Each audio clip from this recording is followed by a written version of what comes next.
Saya baca laporan Tempo tentang situasi kisruh lembaga donasi aksi cepat tanggap itu jadi pengen ketawa. Sudah lama saya menyoroti lembaga donasi ini yang sigap membangun promo dan propaganda kalau ada kasus kemanusiaan, terutama yang di luar Indonesia. Baliho-baliho dan spanduk-spanduk bertebaran di seluruh Indonesia dengan tulisan "Save ini, save itu". Belum di media sosial dengan pakai mesin penyebar dengan sistem berbayar. Bayangkan berapa miliar rupiah mereka pakai uang donasi untuk promosi. ACT, saya kenal lama lembaga donasi ini waktu sedang Perang Suriah di tahun 2016-an. Mereka melakukan pengumpulan donasi dengan mengatasnamakan rakyat Suriah yang sedang menderita akibat perang. ACT bahkan melakukan orasi dan drama di jalan-jalan dengan model pentas seolah-olah mereka adalah rakyat Suriah yang sedang menderita. Dan aksi teatrikal ini bahkan pakai darah-darahan segala supaya lebih dramatis dan membuat orang simpati dan menyumbangkan dananya untuk rakyat Suriah. Tapi ada yang aneh dengan aksi teatrikal itu ketika saya teliti lagi. ACT ternyata membela pemberontak Suriah dengan mengusung bendera pemberontak, bukan bendera resmi pemerintah Suriah. Disinilah saya mulai bertanya-tanya, apakah sumbangan dari rakyat Indonesia ke Suriah ini benar-benar didonasikan ke rakyat Suriah atau malah dipakai untuk mendukung pemberontak Suriah? ACT, organisasi donasi ini, sudah bukan lagi menjadi lembaga donasi, tapi sudah menjadi lembaga politik berkedok donasi. Laporan majalah Tempo yang membongkar kisruh di ACT juga membongkar kedok mereka. Sebenarnya bukan Tempo yang membongkar semua penyelewengan di dalam ACT, tetapi justru pandemi. Situasi pandemi selama hampir 2 tahun ini membuat lembaga aksi cepat tanggap itu limbung secara finansial. Donasi nggak ada lagi yang masuk, sedangkan biaya operasional mereka sudah terlanjur besar. Biaya operasional buat apa aja ya? Mari kita buka kedok ACT sesuai dengan laporan Tempo.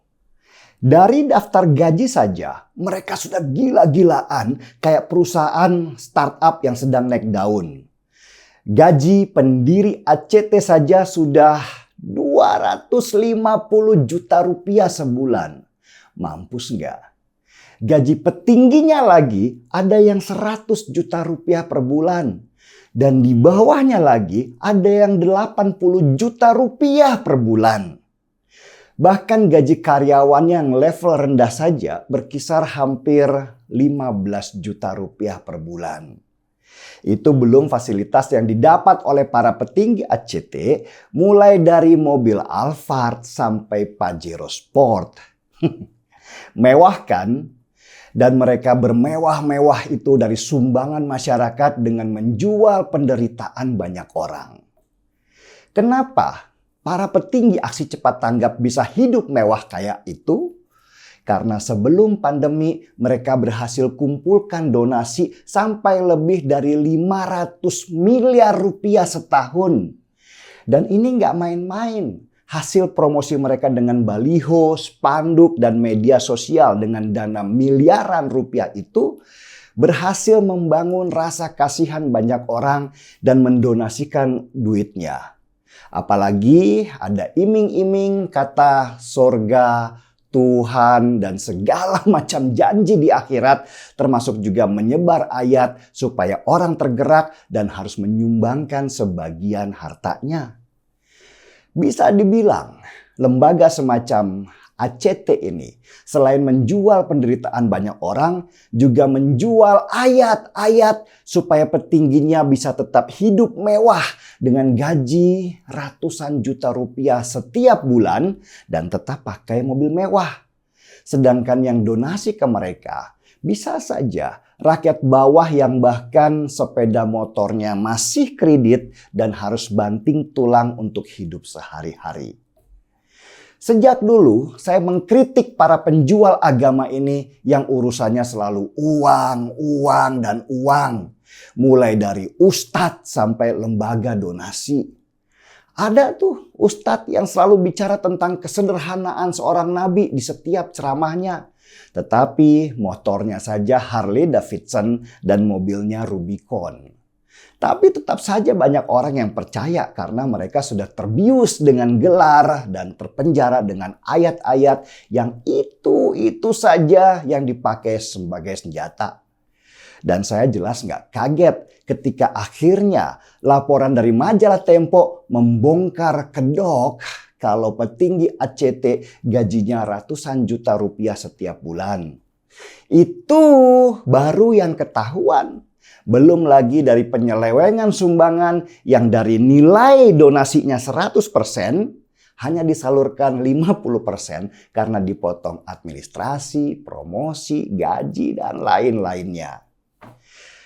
Di masyarakat yang religius, di mana saja, bukan hanya di Indonesia, jualan agama memang paling gampang bikin kaya.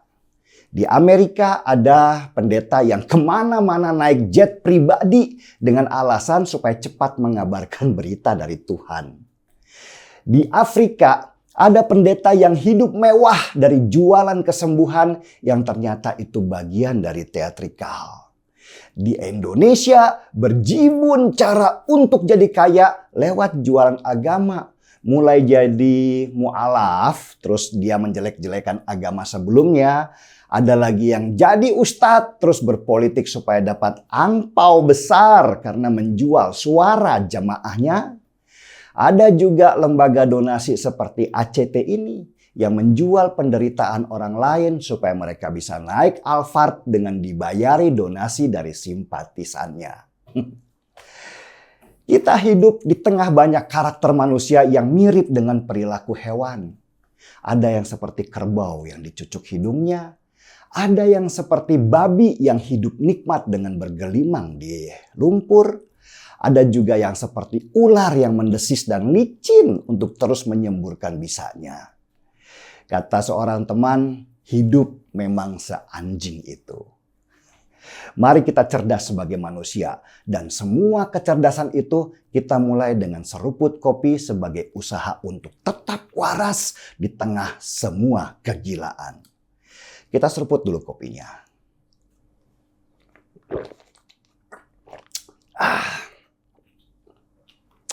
Markidas, mari kita cerdas. Saya Denny Siregar, kita di acara Timeline.